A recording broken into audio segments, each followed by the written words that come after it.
ये एक षड्यंत्र है, विशेष षड्यंत्र है हमारे महापुरुषों पर कब्जा करने का, इसलिए पूर्व नाम उसको बदला जाता है।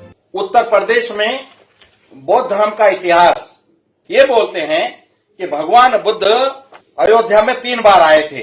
इसमें भी भगवान बुद्ध को गंगा नदी के किनारे अयोध्या में 3 बार आते हुए दर्शाया गया है। जब वहां कत्लो गारत हुआ अयोध्या में, भिक्षुओं के, उपासकों के, उपासिकाओं के, विद्वानों के, कलाकारों के, मूर्तिकारों के, संगीतकारों के सर काटे गए।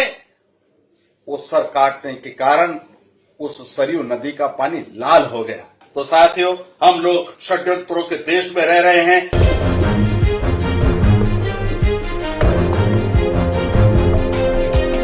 नमो बुद्धस्स।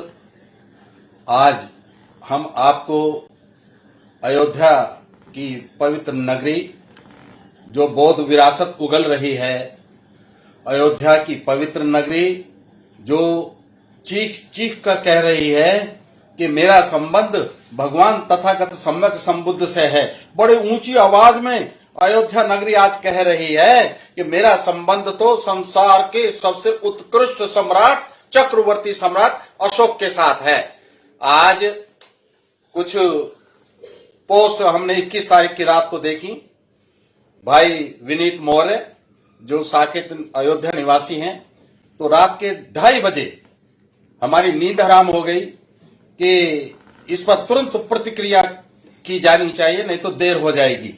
तो रात के 2:30 बजे हमने 2 उनकी जो पोस्ट थी उन पर अपनी प्रतिक्रिया दी, और वो तो संक्षिप्त में थी, मगर बहुत सारे हमारे सारे भारतवर्ष के साथियों का, यहां तक कि कश्मीर, पंजाब, महाराष्ट्र, उड़ीसा, गुजरात, यहाँ दिल्ली के हमारे बहुत सारे मित्रों ने, हमारे शुभ चिंतकों ने, मार्गदर्शकों ने हमसे कहा कि आप अयोध्या पर एक वीडियो जरूर बना दें तो बहुत अच्छा होगा।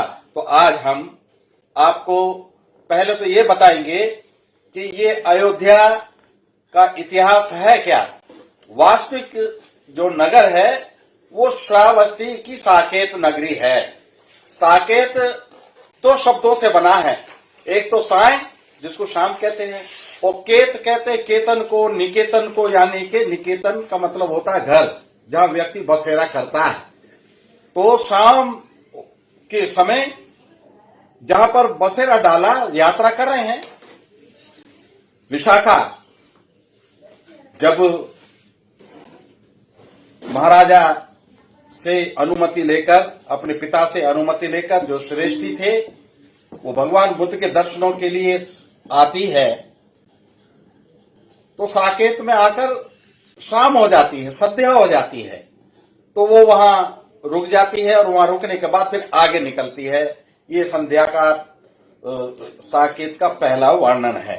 साकेत में तोरणवत्थु के होने का भी प्रमाण मिलता है।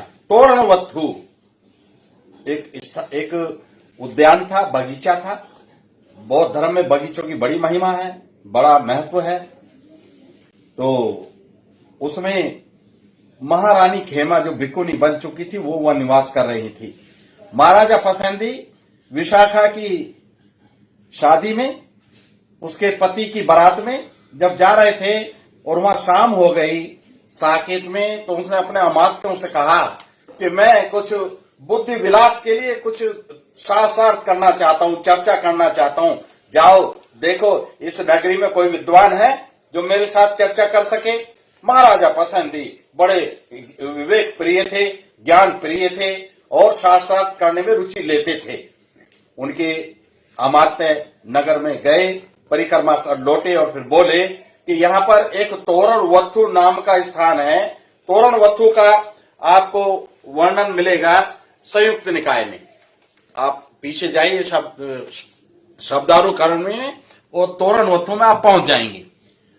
तो उन्होंने कहा कि यहां पर एक खेमा नाम की भिक्खुनी है। अब खेमा तो महाराजा पसंदी की रिश्तेदार थी, मगर क्योंकि उनको पता नहीं था कि वो यहां आकर रह रही हैं, इसलिए उन्होंने खेमा यानी कि बिंबिसार की पत्नी थी, और बाद में जब बुद्ध के प्रति समर्पित हो गई तो भिक्खुनी बन गई। तो वहां तोरणवत्थु में महाराजा पसंदी, कौशल राज पसंदी, बच्चों पसंदी को प्रसंजित कभी गलती से भी मत कहना, ये एक षड्यंत्र है, विशेष षड्यंत्र है हमारे महापुरुषों पर कब्जा करने का। इसलिए पूर्व नाम उसको बदला जाता है और बदलने के बाद में फिर कहते हैं तो हमारे हैं। तो पसंदी को पसंदी ही रहने देना। अभी हमने पसंदी पर एक किताब भी लिखी है, मांग मातंग जाति के आदि पुरुष महाराजा पसंदी। तो इस पसंदी में हमने तोरण वत्थु में भिक्खुनी खेमा के साथ कौशलराज पसंदी का जो शास्त्रार्थ हुआ वो किस विषय में हुआ, ये जो सृष्टि का निर्माण हुआ या इसका विकास हुआ, बाबा साहब ने इस विषय पर दी बुद्धानी सम्मा जो उनकी अंग्रेजी पुस्तक है जिसे हम हिंदी में कहते हैं भगवान बुद्ध और उनका धम्म, इसमें भी विस्तार से चर्चा की है और निष्कर्ष ये निकाला है कि इसका निर्माण किसी ने नहीं किया। ये जो ऑटोमेटिज्म है, हर एक वस्तु का, हर एक पदार्थ का जो स्वाभाविक नैसर्गिक स्वभाव है, उसके कारण जो प्रक्रिया होती है, चाहे वो रासायनिक प्रक्रिया हो या कोई दूसरी प्रक्रिया हो, उसके परिणाम स्वरूप जो रूप परिवर्तित होता है वो इस सृष्टि के विकास में उत्तरदायी है। वो बड़ा सुंदर, बड़ा सारगर्भित, विज्ञान सम्मत ये जो अध्याय है, ये अयोध्या की पवित्र नगरी में भगवान बुद्ध के साथ, भगवान बुद्ध के शिष्यों में प्रसन्नजीत का नाम प्रमुखता से लिया जाता है, उनके साथ में चर्चा हुई है। आओ हम एक और विद्वान की चर्चा करते हैं। यहां उत्तर प्रदेश में बौद्ध धर्म का इतिहास, उत्तर प्रदेश में बौद्ध धर्म का विकास, ये पुस्तक किन्होंने लिखी है? डॉक्टर नलिनाक्ष दत्त, बहुत बड़ी एंशिएंट हिस्ट्री की प्रोफेसर थी।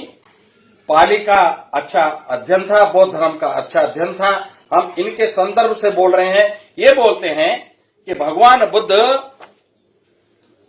अयोध्या में 3 बार आए थे, 3 बार आए थे। तो ये कोई कम बात नहीं है। जहां भगवान बुद्ध 3 बार आए हैं उस नगरी को बौद्धमय होने में कोई शंका नहीं रह जाती। हम देखते हैं कि सारे ग्रंथों में, ये पाली प्रॉपर नेम में आप देखेंगे डिक्शनरी में, हमने इसमें ये ढूंढा है अयोध्या। पाली में जो नाम है अयोध्या है, इन्होंने उसको अयोध्या बना दिया। इसमें भी लिखा है the city of the Ganges to visit the Buddha is city are recorded in the canon. Canon मतलब ये जो दंपत का विशाल साहित्य है। बुद्ध को नलिनाक्षी ने भी और इस प्रोफेसर जी पे मलाल शेखर ने भी, और ये हमारे जो त्रिपिटक के सब सूत्र हैं, इसमें भी भगवान बुद्ध को गंगा नदी के किनारे अयोध्या में 3 बार आते हुए दर्शाया गया है। अब बहुत सारे विद्वान कहते हैं कि गंगा तो इसमें बहती नहीं अयोध्या में, तो वो अयोध्या कहीं और होगी। ये एक प्रथम दृष्टया यही संदेह उत्पन्न होता है, मगर थोड़ा सा परिश्रम करें तो तथ्य सब हाथ में आ जाते हैं। परिश्रम क्या करना है कि अयोध्या में मेरी भाई विनीत मौर्य जी से भी कई बार बात हुई। हमारे मित्र हैं लल्लन प्रसाद अम्बेश, अयोध्या में रहते हैं। भास्कर जी हैं, उनसे कई बार मेरी चर्चा हुई, मैं खुद भी वहां गया। तो पता ये चला कि वहां पर एक नदी है, नागपुर में जैसे नाग नदी का हाल हो गया ना, सुकड़ के छोटा सा नाला बन गया, बिल्कुल ऐसी ही एक नदी अयोध्या में, उसका नाम है तिलोदकी गंगा। तिलोदकी वो जैसा कि बताते हैं कि 2 चीजों का मिश्रण है, उसमें तेल बह के आता है कहीं से, तेल की उसमें सुगंध रहती है। तिलोदकी तेल और उदक यानी कि जल, तो वो तिलोदकी गंगा नाले के रूप में आज भी मौजूद है। मगर बुद्ध के समय में वो पूरी गंगा रही होगी, पूरे आकार में रही होगी, पूरे शक्ति के साथ बहती होगी। ऐसा हो नहीं सकता कि वहां गंगा होना और हर जगह अयोध्या भी लिखा हो, गंगा भी लिखा हो। तो आज हमारी इस शंका का भी समाधान हुआ कि भगवान बुद्ध जब वहां गए हैं अयोध्या में, तो वहां पर गंगा नदी मौजूद थी, जिसको आज हम तिलोदकी गंगा के नाम से जानते हैं। एक और इतिहास बताया जाता है अयोध्या। अयोध्या कहते हैं कि बगैर युद्ध के जिस नगरी को अपने अपने हस्तगत किया, अपने कब्जे में किया बगैर युद्ध के, वो अयोध्या, इस संसार का सबसे बड़ा झूठ, इससे बड़ा झूठ कोई हो नहीं सकता। एक नदी वहां जो बहती है, अयोध्या जिसके किनारे बसी है, उसका नाम है गंडक। गंगा, गंडक, ये मिलते जुलते नाम है। उस गंडक नदी का भी गंगा नदी से कोई रिश्ता रहा होगा। वो जो गंडक नदी है, अयोध्या से पहले गंडक है, और अयोध्या के समाप्त होते ही फिर वो गंडक हो जाती है। अयोध्या में उसका नाम है सरयू। ये बड़ी महत्वपूर्ण जानकारी, आपको इसको नोट करना चाहिए। सरयू नाम क्यों पड़ा? सरयू नाम इसलिए पड़ा कि जब इस अयोध्या नगरी पर कब्जा किया, किसने किया? पुष्यमित्र शुंग ने। जब मगध राज बृहदरथ मौर्य की कमर में खंजर घोंपकर हत्या कर दी, तो उन्होंने अपना जो राज्य स्थापित किया वो कहां किया? वो अयोध्या को अपनी राजधानी बना के किया। तो साथियों, जब वहां कत्लो गारत हुआ अयोध्या में, भिक्षुओं के, उपासकों के, उपासिकाओं के, विद्वानों के, कलाकारों के, मूर्तिकारों के, संगीतकारों के सर काटे गए। उस सर काटने के कारण उस सरयू नदी का पानी लाल हो गया, खून जैसा हो गया, और उस गंडक नदी का नाम जनता में सरयू नदी, बड़े गर्व के साथ कि हमने यहां इतने सर काट के डाले थे।